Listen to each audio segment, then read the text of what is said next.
Estamos aquí con Euclides Mance para dialogar un poco sobre lo que está pasando en Brasil y pues queremos que sobre todo analizar la situación de Lula, ¿no?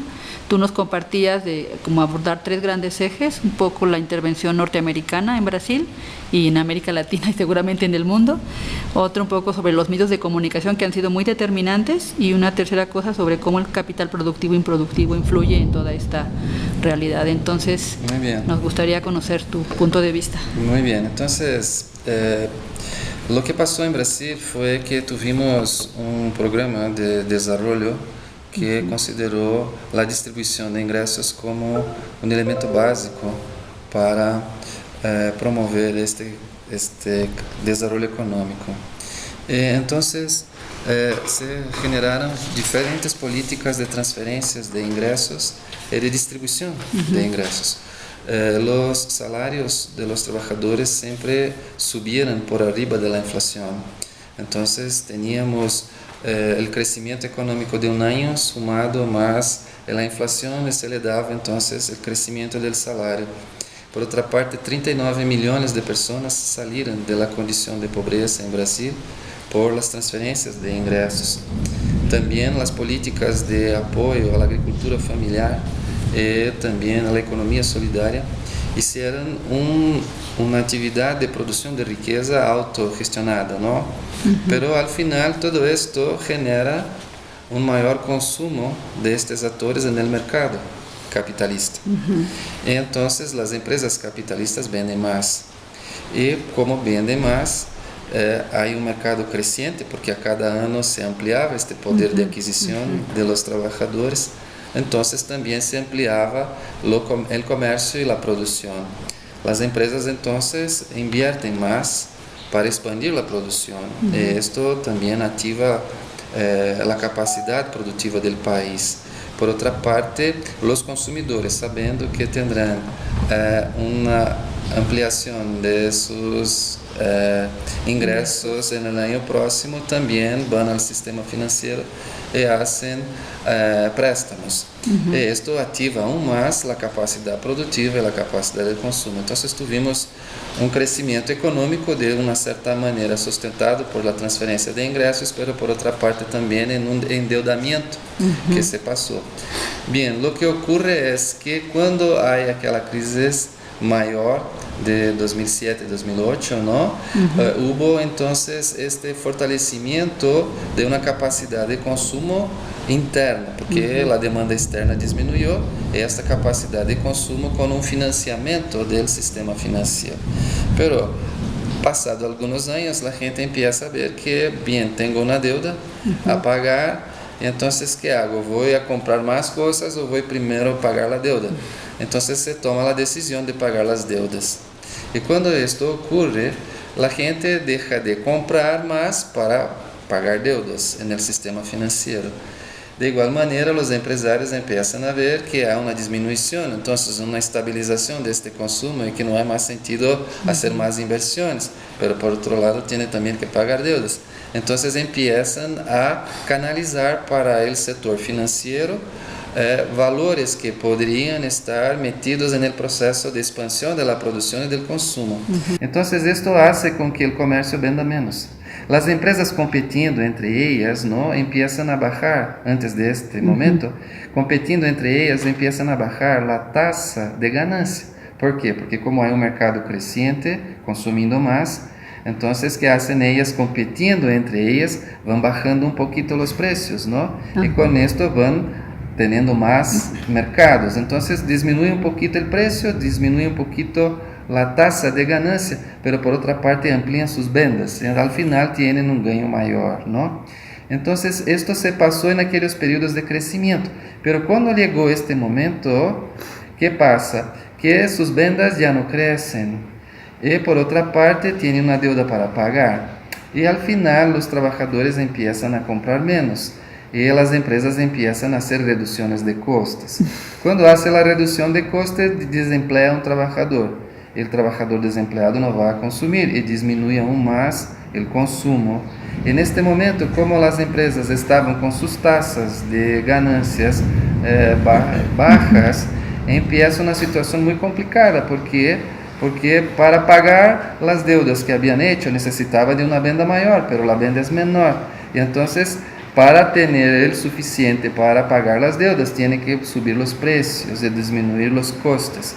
Entonces empieza en Brasil un movimiento que es de recesión económica, porque se va disminuyendo la actividad, porque se va desempleando, reduciendo la producción, porque el consumo se disminuye, pero por otra parte los precios se van alzando.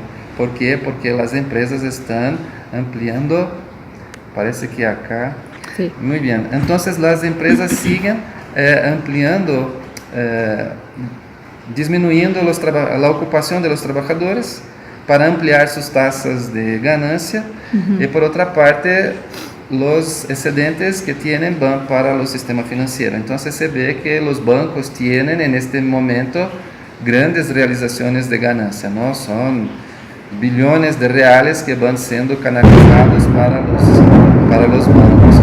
Por otra parte, lo que tenemos es, de hecho, una situación de desempleo, de exclusión que empieza a volver.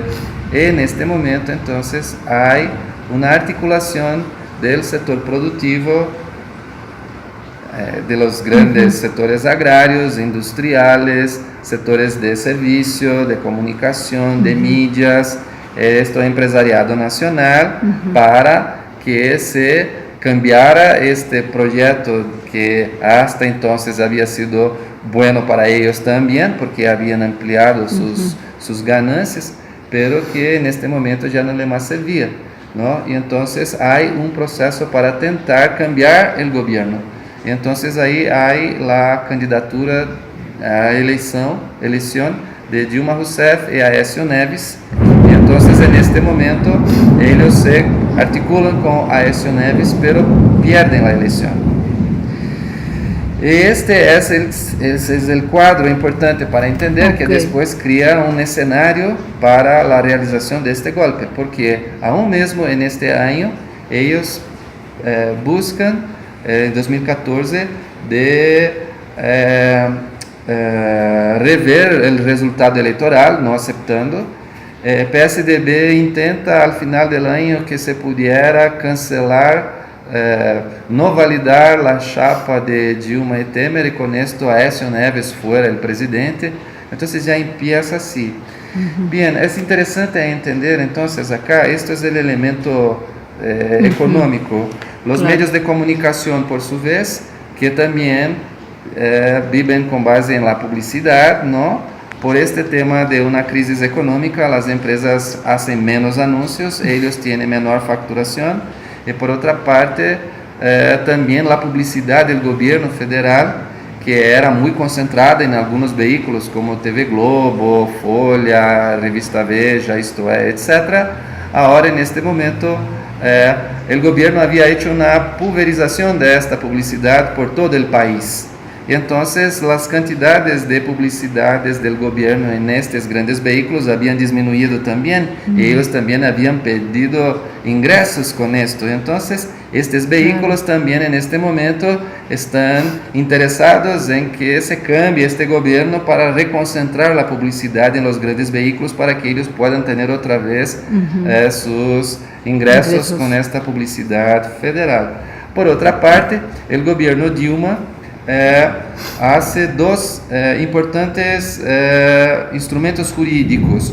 Uno que fue la ley de leniência, que permite que empresas que estuvieran metidas con procesos de corrupción pudieran las empresas hacer una denuncia pública de esto, entonces ofreciendo pruebas de las acciones que fueron hechas, informando todas las personas que estaban involucradas en esto.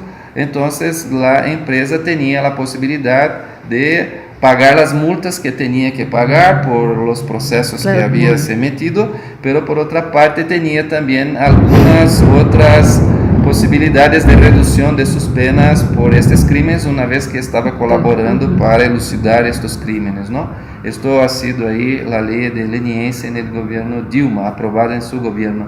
Y había también la mejoría de una otra ley que fue la ley de delación premiada. Esta ley permitía entonces que una persona que estuviera metido en algún esquema de corrupción pudiera ofrecer también una colaboración y denunciar todo el proceso de corrupción que había con pruebas, de modo tal que se pudiera entonces investigar y confirmar o no la denuncia, y una vez confirmada, haber el proceso judicial y la condenación de las personas envolvidas en esto. Pero estos dos instrumentos estaban ya siendo utilizados por la Policía Federal en un proceso de investigación que alcanzaba a muchos políticos corruptos, muchos.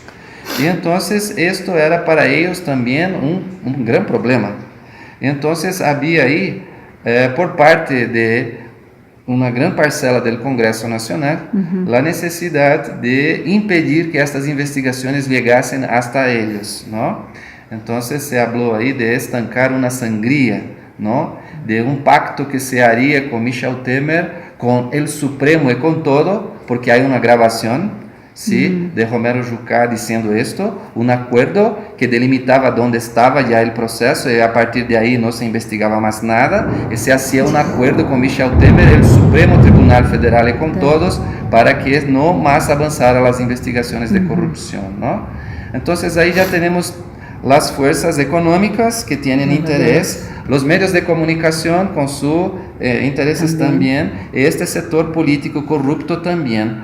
Y entonces ahí hay el elemento internacional, que es lo más interesante de todo, que es perceber claramente la participación de Estados Unidos dentro de este golpe de Estado que ocurrió ahí en Brasil.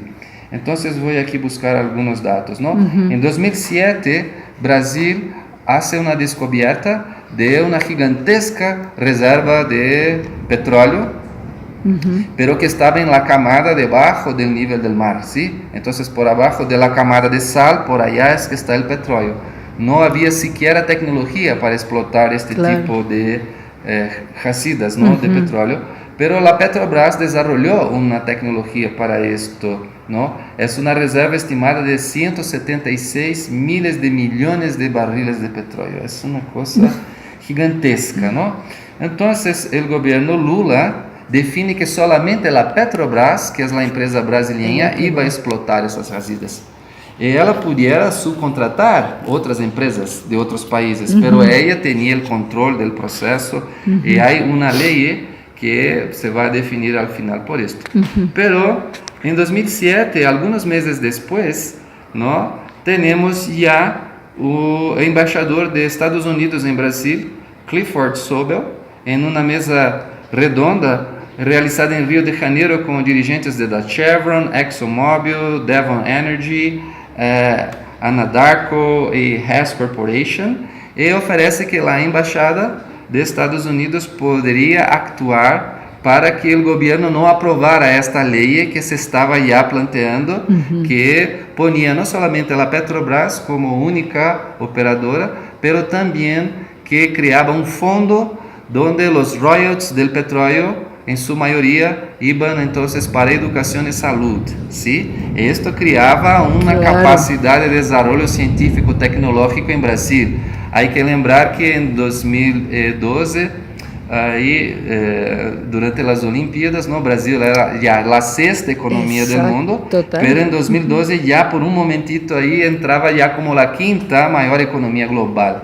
Entonces imagínense toda esta riqueza para educación, de desarrollos de tecnología, de un desarrollo endógeno que estaba haciendo Brasil crecer de tal manera, ¿no?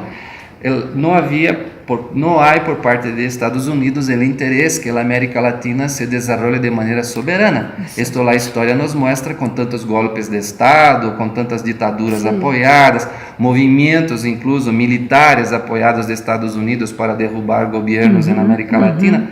Entonces no sería ahora, ¿no?, que iba a aceptarlo así con tanta tranquilidad. Entonces en el año siguiente que se descubren estas reservas, aliás, ya en 2008, el año siguiente, el Estados Unidos reactivan, después de 58 años, su cuarta frota naval del Atlántico Sur, para patrullar los mares latinoamericanos. lo que incluía la área de presal de Brasil. Pero en este mismo año, en 2008, en 24 de julio de 2008, se organiza en Estados Unidos también se crea una organización llamada Students for Liberty, Estudantes por la Libertad. Esto pudiera parecer coincidencia, no fuera el hecho de que esta organización ha entrenado más de 1,000 jóvenes que actúan dentro de Brasil en el movimiento de deposición del gobierno de Dilma Rousseff, como veremos más adelante, ¿no? Y serán ahí sus coordinadores de este movimiento, pero que en Brasil entonces utilizan una logomarca que es Movimiento Brasil Libre, ¿sí? Y que hacen una marcha por la libertad saliendo de São Paulo hasta Brasília y que van a entregar en 27 de mayo de 2015 el pedido de impeachment de Dilma Rousseff en el Congreso. Después vamos a ver quiénes financian estos estudantes por la libertad. Y uno de los eslogans de ellos es que el Brasil libre es un Brasil sin PT. ¿Sí? Y después vamos a ver cómo llega el dinero que viene ahí para financiarlos, ¿no? Entonces, volviendo un poquito más, conforme Wikileaks, en octubre de 2009 ocurre entonces un seminario de cooperación con autoridades norteamericanas y miembros de la Policía Federal, Judiciaria y Ministerio Público. El evento se llamó Proyecto Pontes, construyendo pontes de aplicación de la ley en Brasil. ¿Quién está en este seminario organizado ahí con autoridades norteamericanas? Sí, está el juez Sérgio Moro, que después va a ser el juez en Curitiba, que va a condenar Lula y que va a discorrer ahí sobre el lavado de dinero y otras cosas. Y el seminario va a tratar de la cooperación formal e informal entre los países, incluyendo también las negociaciones de delaciones. ¿Cómo se puede organizarlas? ¿Sí? Entonces tenemos autoridades ahí del Ministerio Público de Brasil, del Judiciario del Brasil, ¿no? Con autoridades de la Policía Federal, con autoridades norteamericanas, ya diciendo cómo podemos articularnos para hacer una cooperación informal, ¿sí? Discutindo ya cómo organizar delaciones, ¿sí? Claro. Para que se pudiera combater, ¿no? El tema del terrorismo, pero después también lavado de dinero, y ahí va y otras cosas, ¿no? Entonces, en 2010 se aprueba la ley del presal, y punto. Aquellas negociaciones que Estados Unidos pretendieran sobre las camadas de petróleo, se fue, no es posible más. Entonces, ¿y ahora qué hacer, no? Estaba ya decidido, 50% del Fundo Social del Presal destinado a educación y salud, 75% de los royalties del petróleo destinados a este fondo. Entonces, bien, en este mismo año, el Brasil amplía su frontera marítima. Acuérdense que la frota naval de Estados Unidos estaba por ahí, y Brasil amplía su flota marítima para proteger las reservas de presal. Pero los Estados Unidos son contrarios a esta medida. Y en diciembre de 2010, Wikileaks revela las conversas de José Serra, que es de PSDB, partido de Aécio Neves, ¿sí? Con lobistas del petróleo, porque ya buscaban reverter el régimen de explotación del presal. Y esto todo va a ocurrir después en el Congreso. De abril a junio de 2013, surgen las movilizaciones en Brasil, contra aumento de pasajes, de transporte, todo esto. Y entonces, lideranzas del Students for Liberty van a dar origen en Internet al movimiento Brasil Libre. Esto aquí creo que es una cosa importante de hablar, ¿no? Porque los tres principales movimientos que empiezan con el impeachment de Dilma son Movimiento Brasil Libre, Revoltados Online y un otro movimiento Vem Pra Rua. Los tres surgieron en redes sociales de Internet. Esto es muy importante porque aquí hay una especie de manual del golpe, ¿no? Cómo se lo hace. Porque la primera cosa, ¿cuál es? servicios de espionaje que van a espionar los intereses estratégicos que ellos tienen. Una vez que tienen estas informaciones, van a hacer ¿qué cosa? Primero, buscar capacitar sectores del Poder Judicial que van a actuar después en favor de lo que ellos quieren, pero ya capacitándolos con estrategias y técnicas que van a utilizar después. Incluso la propia sentencia de condenación de Lula, tenemos ahí la recurrencia a la jurisprudencia norteamericana, porque por el tema de la jurisprudencia brasileña no se pudiera decir que hay un crimen, pero seguindo la jurisprudencia americana se puede. Entonces el juiz va en una sentencia, ya ves que tuvieron muchos intercambios de estudios para construirlo. Pero acá lo que hay, punto 1, se mapea por espionaje intereses que están puestos. Punto 2, se va para dentro de las redes sociales con mecanismos de robots de inteligencia artificial que van a meter por dentro de las redes sociales lo que ellos quieren, ¿sí? Hay más aquí después tengo la información de cuántos millones de documentos aparecen con la palabra anti-PT en este contexto, que fueron generados automáticamente. Incluso en Brasil hay una agencia de marketing político que fue investigada jornalísticamente por la BBC, vendo como ela actuava para utilizar contas falsas dentro de redes sociales. Entonces, ¿qué pasa? Estas mensajes van siendo posicionadas en la línea del tiempo de las personas como más evidentes. Y cuando las personas de carne y hueso empiezan a hacer likes en estas cosas que son emitidas automáticamente, se tiene entonces una realidad que se puede mensurar cuál es el engajamiento, el envolvimiento de la sociedad ahora con este tipo de posición. Y cuando la cantidad de gente que hace likes, personas de carne y hueso, están de acuerdo con estas cosas que van siendo metidas por estos mecanismos de manipulación, entonces es el momento que ellos salen de la internet para ir por las calles. Y en este momento es que estas cuentas de internet que son fake, necesitan de una persona de carne y hueso que es aquella que va por la calle como siendo el líder de este movimiento.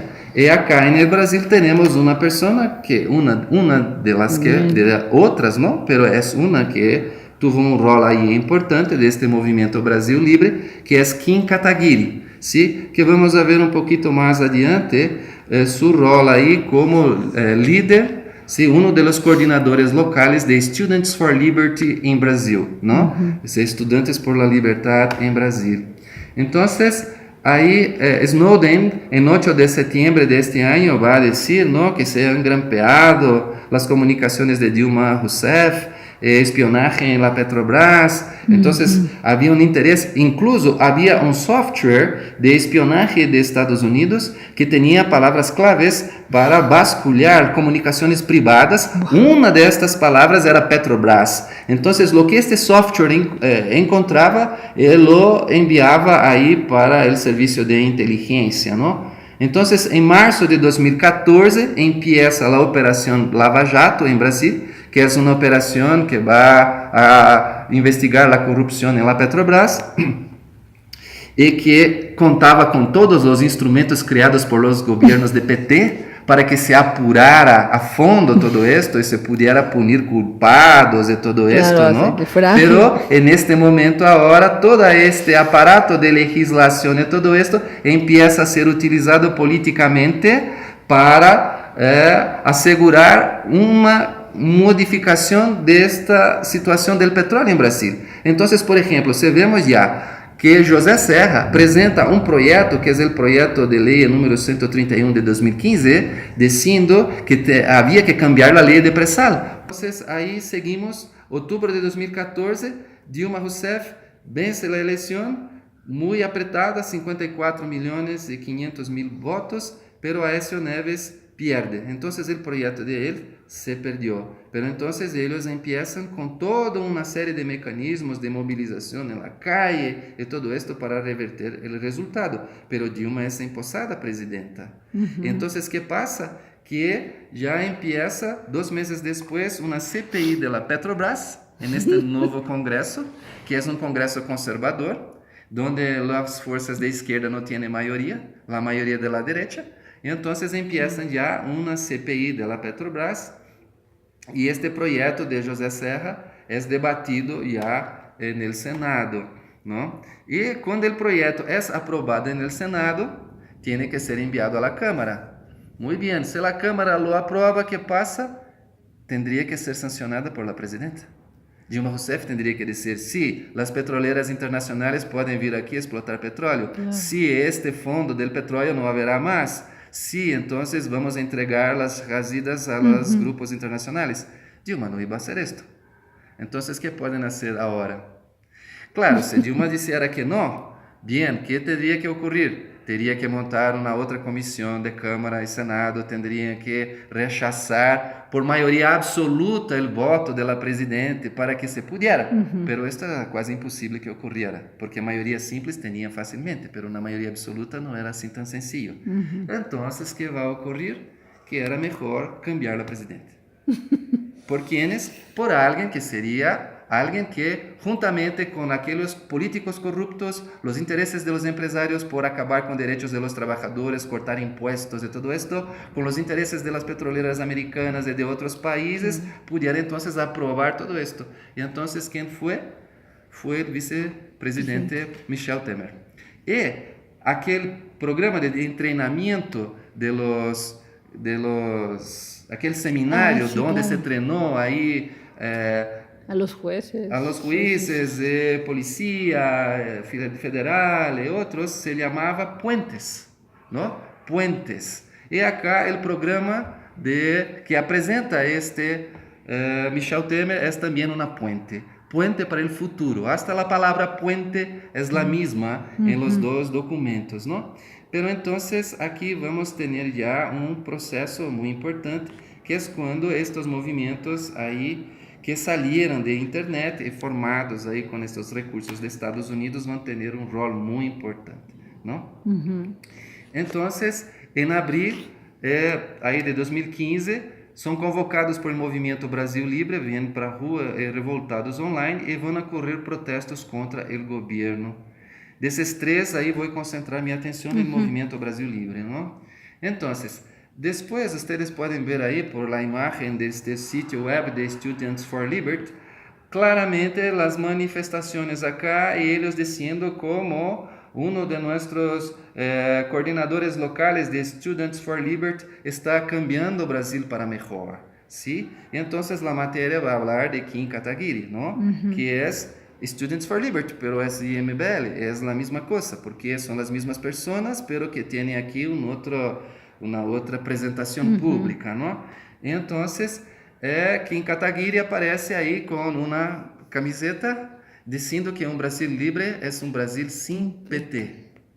Entonces, claramente, un movimiento financiado por Estados Unidos para liberar el Brasil ¿de qué? De PT y del gobierno Dilma y de los gobiernos que pudieran ser de izquierda, porque van a defender una radical privatización de todo, de Petrobras, Banco de Brasil, Caixa Federal, todo que fuera instrumentos públicos para desarrollo económico del país, privatizados para que fueran de mercado, ¿no? Entonces, reciben este entrenamiento, ustedes pueden ver ahí también la foto de Kim Kataguiri, ¿no? Como líder de Students for Liberty, ¿sí? Y que aquí es el promotor del impeachment de Dilma Rousseff, ¿no? Entonces, 27 de mayo de 2015, este movimiento protocola el pedido de impeachment de Dilma. Entonces, esto es cristalino, ¿no? La participación de ellos en este proceso. Y en un seminario sobre economía política realizado por la Cato Institute en Estados Unidos en julio de 2015, Kim Kataguiri y Pedro Ferreira, en la condición de líderes del Movimiento Brasil Libre, van a hablar de las acciones pro-impeachment en Brasil, como la realización práctica de todo aquello que ellos ya fueron capacitados, ¿no? Entonces, ¿qué están haciendo de manera práctica? Entonces tenemos ahí este video que muestra estas movilizaciones y ellos hablando claramente de esto.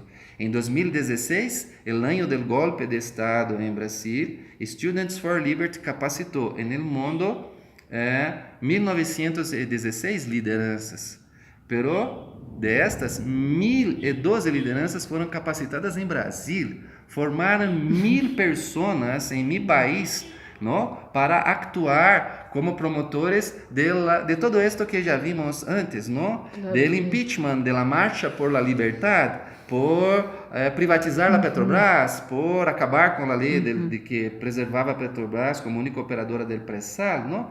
E então, en esto foi gasto $1.200.000 para formar estes 1.916 lideranças. E em Brasil, só em Brasil, mais de $500.000. $600.000, se hacemos a análise proporcional, não? Quanto se gastou com capacitação, vemos aí, dividimos entre a quantidade, mais de $500.000, $600.000 para capacitar lideranças que vão aí actuar para liberar o Brasil. Aí temos esta imagem que vocês veem também deste mapa global e quantas gentes estão aí capacitadas em Brasil. É um dos pontos importantes que temos aí em todo esto. Já naquele seminário com os juízes e polícia, todo se dizia que era importante dar uma atenção especial a Curitiba. Isto aparece aí. E Curitiba é onde depois vai ser hecho todo este processo de la Lava Jato e o juzgamento de Lula, que depois vamos falar um pouquinho também. Então, aqui, quais são os principais donadores de dinheiro para capacitar esta gente toda? Se vemos também este sítio de Atlas Network, vemos claramente esta imagem de Kim Kataguiri e recursos de Atlas Network. Aqui está, então, dizendo que muitos membros do Movimento Brasil Libre passaram por programas de treinamento de Atlas Network.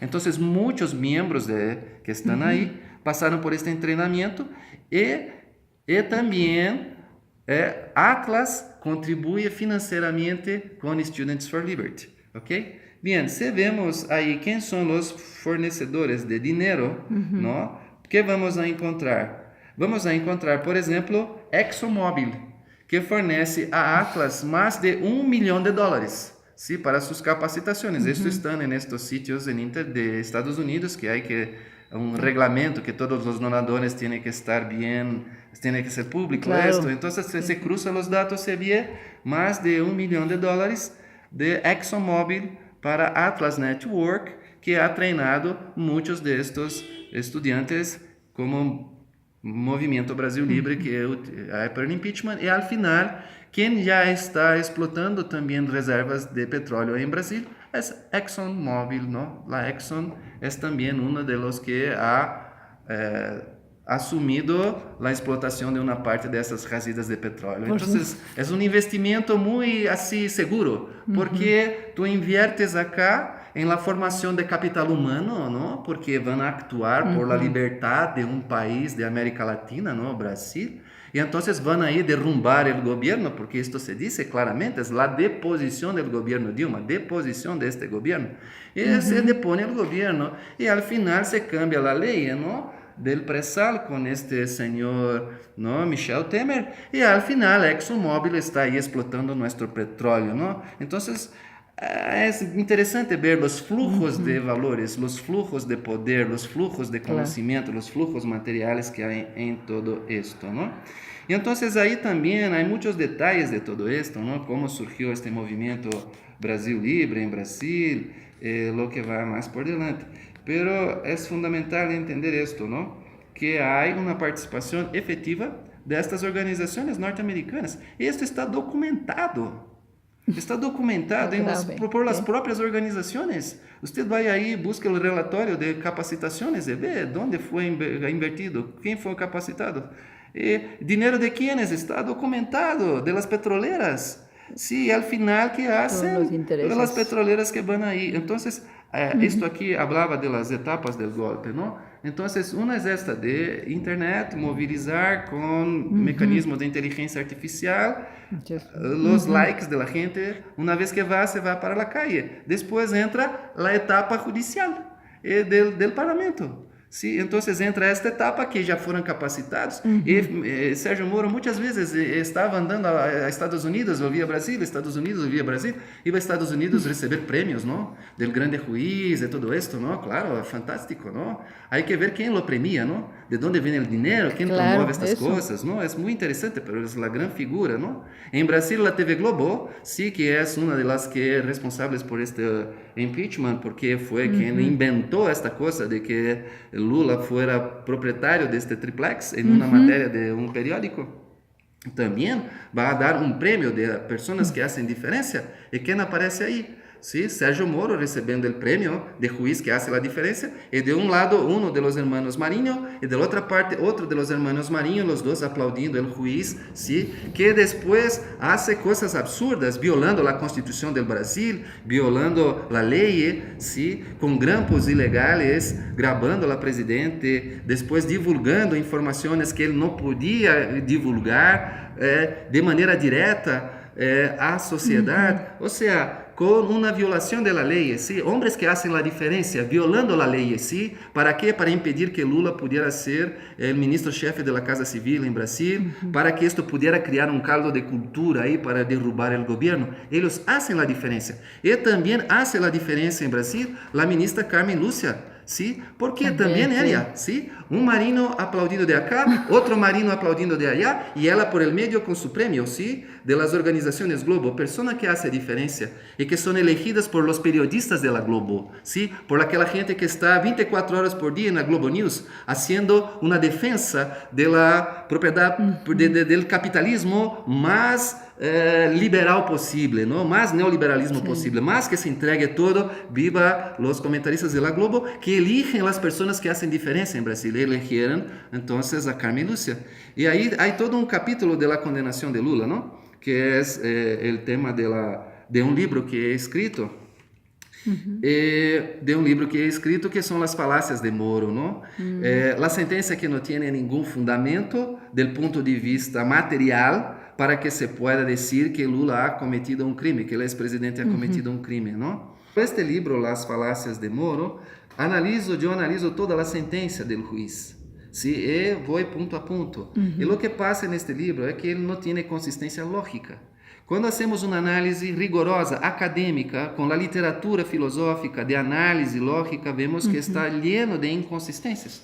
Este livro que é escrito depois, hubo em Brasil um documento firmado por mais de quase 40 doutores em lógica de diferentes institutos em Brasil, como por exemplo o Centro de Lógica e Epistemologia e História da Ciência da Unicamp, doutores em lógica da USP, de outras universidades, dizendo que o livro está correto, não há nada a reparar no livro, que estão de acordo com toda a argumentação e as conclusões que hago, ¿sí? Ou seja, a sentença de Sérgio Moro não tem validade lógica e, portanto, não tem validade jurídica para condenar ao ex-presidente Lula.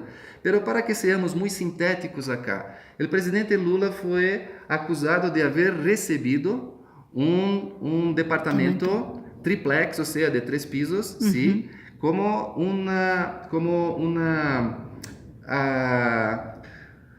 algo que se le dá porque havia de alguma maneira permitido que esquemas de corrupção ocorreram na Petrobras, não? Então, por isso, teria recebido uma vantagem indevida, ¿sí? Uma vantagem indevida.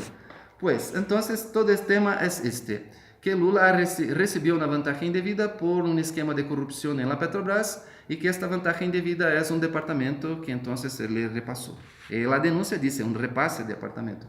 Pero se vemos a sentença, a palavra repasse aparece 4 vezes, solamente para falar da denúncia.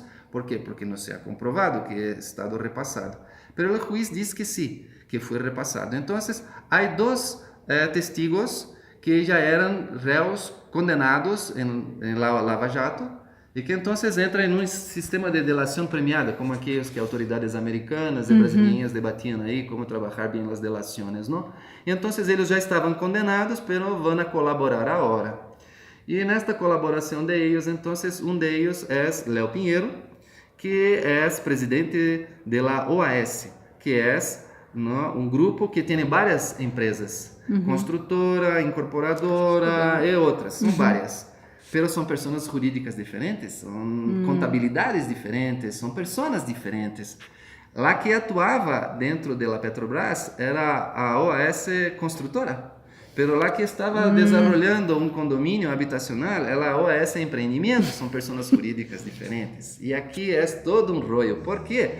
Porque como o dinheiro da Petrobras tendría salido de la OAS Construtora para llegar a OAS Empreendimentos. Entonces el advogado de defensa dice, mira, vamos a rastrear esto.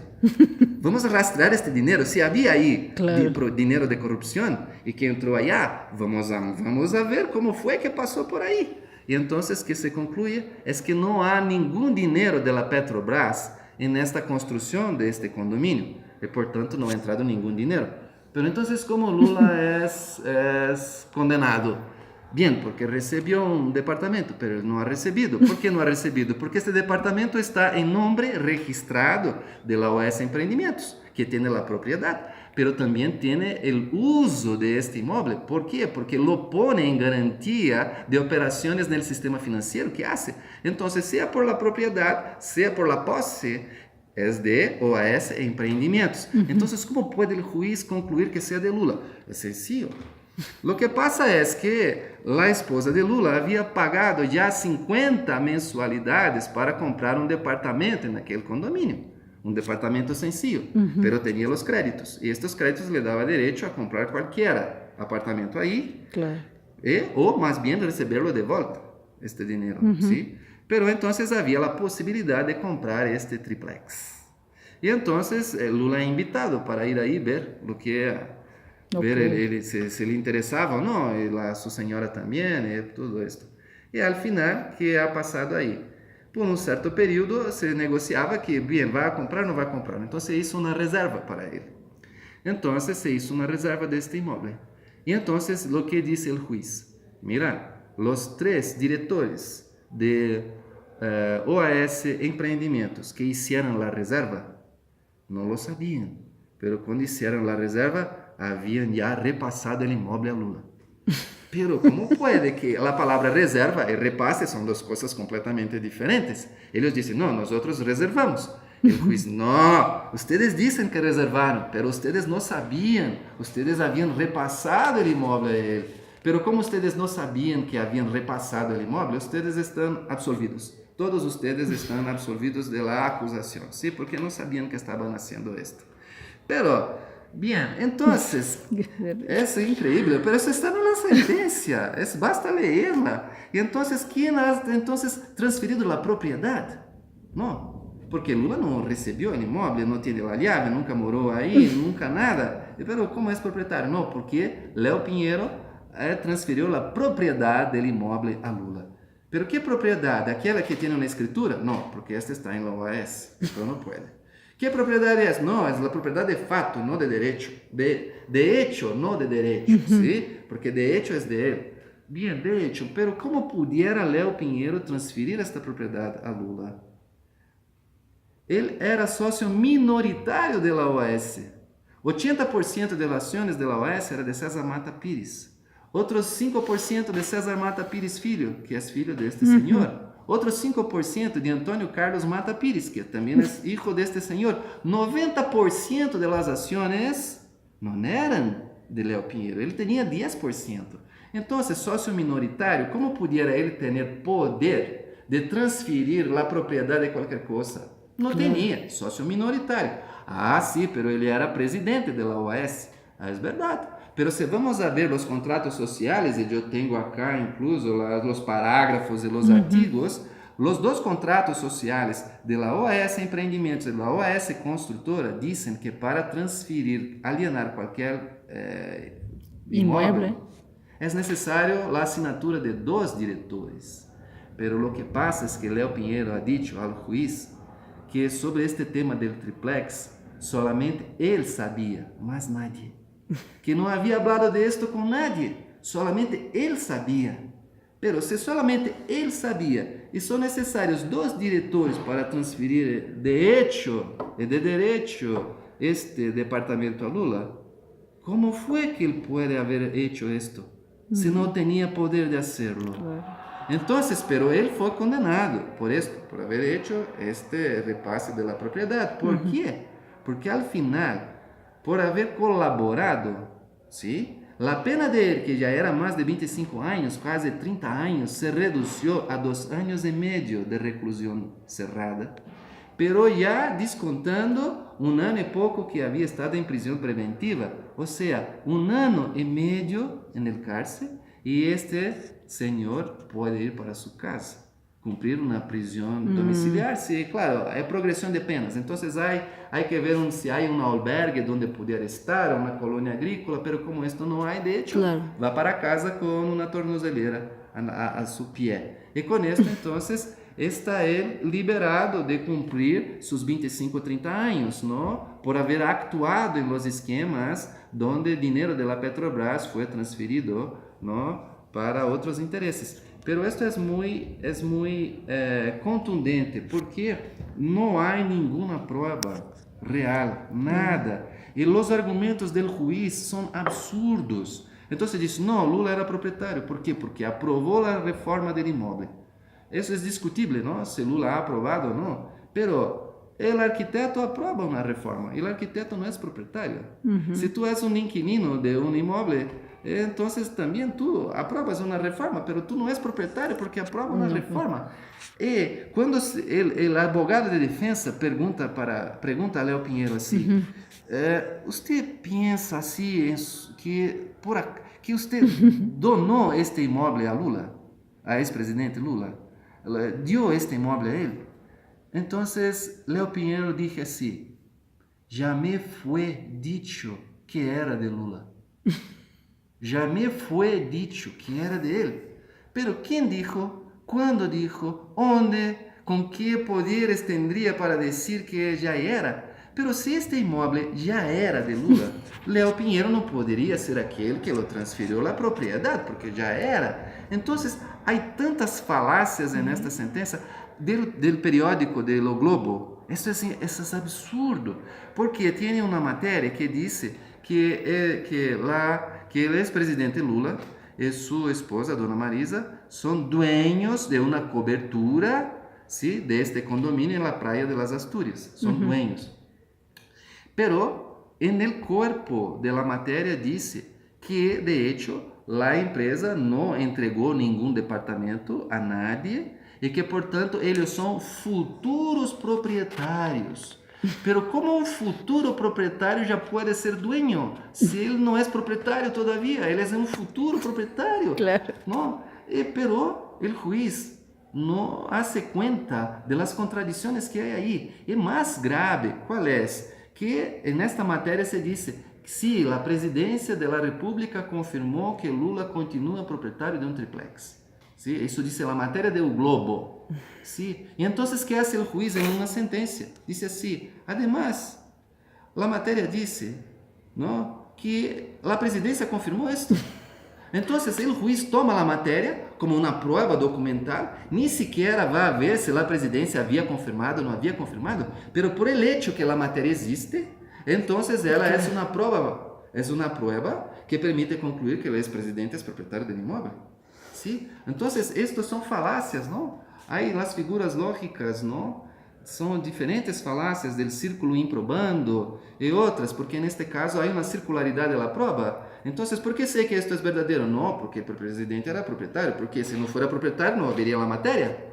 No, pero eso es así, si no era propietario no habría la materia. Pero ¿cómo puedo probar que el presidente era propietario? No, porque existe la materia. Ya que la materia existe, entonces él era propietario. No, es un círculo improbando. Es una cosa ridícula, ridícula. Esto es una farsa. Esta sentencia de Lula es una farsa, es una violencia, es un atentado contra la democracia. Sí, esto es un golpe de Estado que mi país sufrió por intereses de grupos económicos que ya hemos visto aquí, entre ellos grupos norteamericanos. Y también acá es bien interesante porque un árbol se conoce por sus frutos, ¿no? Entonces veamos algunos frutos acá que podemos apuntar, ¿no? Muy bien, entonces, un satélite brasileño que fue puesto en órbita, ¿sí?, para ser a defesa do país, não? É um satélite geoestacionário de defesa, comunicações estratégicas, pero que também iba a assegurar banda ancha para toda aquela população de Brasil que não tem cables, que não llega nada, iba a haver satélite, não? Então, o governo Dilma, Dilma se planeou esto e se puso em órbita, pero se puso em órbita já quando estava Michel Temer no governo, não? Então, o que passou agora com este satélite? Se hizo uma negociação com uma empresa norte-americana chamada Viasat, que agora tem o controle, não, da capacidade do satélite. Imagínate, satélite de defesa e comunicações estratégicas do país está agora transferido aí para a empresa norte-americana Viasat, sim, para que é responsável agora por la capacidade do satélite, não?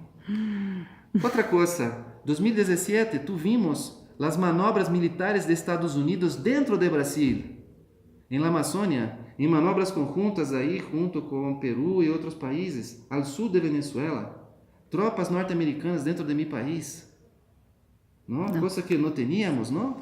E por este governo, não? A base de Alcântara, que Brasil tem uma base de lançamento de foguetes, que estávamos desenvolvendo a tecnologia para lançá-los por atividade comercial, não?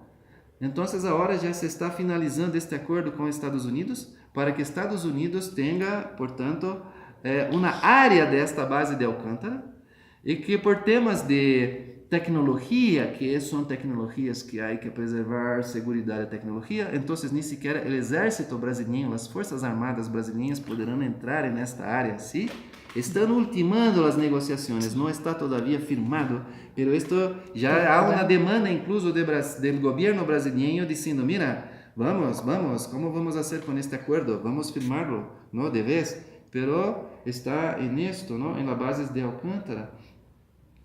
A situação de negação de direitos humanos em meu país, não, só do ano de 2017 hasta mitad de março foram mortos mais de 40 políticos em Brasil, assassinados, mais de 40, sim? Uma das pessoas que morreu, Marielle Franco, uma vereadora de PSOL, houve uma grande divulgação internacional, pero foram 40 pessoas mortas, entre ex-alcaldes, ou vice-alcaldes, ou concejales, ex-concejales, mais de 40 pessoas, não? En el día que Lula foi preso, conducido a la prisão em Curitiba, su primo morreu em Garanhuns, porque en el día anterior foi alvejado com arma de fuego em uma simulação de assalto, ¿sí? Então se toma o relógio de no telefone de outros, então aquela pessoa se lo atiran. ¿Sí? Entonces su primo fue asesinado en el día, en la véspera del día que fue preso, ¿no? En los últimos tres años, segundo los datos de la Comisión Pastoral de la Tierra, 176 personas fueron muertas en Brasil. Y los datos de la Amnistía Internacional para 16 y 17 nos dan que son 109 defensores de derechos humanos que fueron asesinados en mi país, ¿sí? Todo en este cuadro de este golpe de Estado. Então, aqui há todo um quadro, não? E puedo dizer também algo, e com isto concluímos, não? Quando Lula é transferido aí, não se entrega em São Paulo, não, para a Polícia Federal, e que é conduzido a Curitiba, havia aí a afirmação da Polícia Militar que nos dava segurança, ¿sí? Para las manifestaciones, porque entonces había una parte de las manifestaciones de gentes que estaban conmemorando la prisión de Lula, y la otra parte de nosotros, y de tantas gentes que estábamos ahí protestando contra la prisión de él por la injusticia que es esta sentencia, ¿no? Y bien, estábamos ahí, yo, mi hija, y las familias con sus hijos, personas idosas, estávamos todos ahí. Y entonces, ¿qué pasa? Quando o helicóptero vai chegar à Superintendência da Polícia Federal, de la outra parte começam a soltar fogos artificiais, ¿no? De comemoração, pero esto estava acordado que eles não podiam fazer porque ponia em peligro a aeronave que bajava. E então, quando a aeronave viene por nosso lado, ¿sí? Para posar na Superintendência. Y cuando esto ocurre, algún de allá apunta a un de estos fuegos que se va a caer dentro del patio de la Policía Federal y se explota dentro del patio. Pues, unos 5 10 segundos después, la Policía Federal lanza sobre nosotros bombas de gas, ¿sí?